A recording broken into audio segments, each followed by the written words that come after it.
বুলি মাতিছে কৃষ্ণচূড়া ৰাধাচূড়াই দৃষ্টি কাঢ়ি নিছে মদাৰ সোণাৰু দেৱদাৰৰ ফুলে ভিন্ন ৰঙী ফুলেৰে জাতিস্কাৰ ৩৭ নম্বৰ ৰাষ্ট্ৰীয় ঘাইপথ গোৱালপাৰাৰ পাতত ৰৈ যায় বাটৰুৱা এয়া যে কিমান মনোমোহা দৃশ্য পথৰ দুয়োকাষে লানিয়ে লানিয়ে কেৱল ৰাধাচূড়া কৃষ্ণচূড়া মদাৰ সোণাৰু আৰু দেৱদাৰু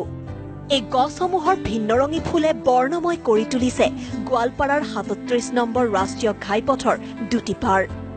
গোৱালপাৰা চহৰৰ নিচেই কাষৰ শোলমাৰীৰ পৰা নৰনাৰায়ণ সেতুলৈ প্ৰায় 10 কিলোমিটাৰ পথত নৈসৰ্গিক দৃশ্যই এনেদৰে আকৰ্ষিত কৰি তুলিছে পথচাৰীক এনে অনুপম দৃশ্য দেখি ৰৈ যায় যান বাহনত যোৱা ভিন্ন প্ৰান্তৰ যাত্ৰী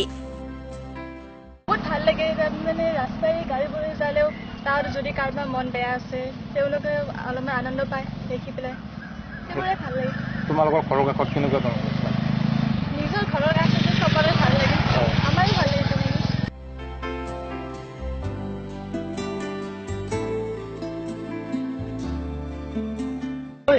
আজি কেইবছৰ মানৰ পৰা ইয়াতে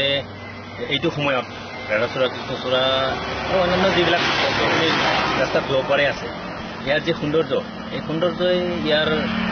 ৰাস্তাৰে অহা যোৱা কৰা যাত্ৰীসকলক বিভিন্ন সময়ত আকৰ্ষিত কৰি আহিছে তেওঁলোকে আজিকালিতো সেই চেলফি খুব হেৰি হৈছে বাঢ়িছে আদৰ সেইকাৰণে ইয়াতে ৰৈ বহুত অহা যাত্ৰীবিলাক ইয়াত ৰৈ নিজৰ খুচিমতে ধুনীয়াকৈ এটা চেলফি লৈ যায় ক্ষন্তেকৰ বাবে হলেও দৰ্শনাৰ্থী পথচাৰীয়ে উপভোগ কৰিছে এই মনোমোহা দৃশ্য এই ৰূপ সৌন্দৰ্যৰ মাজতে আকৌ কোনোৱে তুলিছে চেলফি পথচোৱাৰ বৰ্ণময় পৰিৱেশে আপ্লুত কৰি তুলিছে দূৰ দূৰণিৰ এই যাত্ৰীসকলক গোৱালপাৰাৰ পৰা আব্দুছ সুবহান আসাম টক্স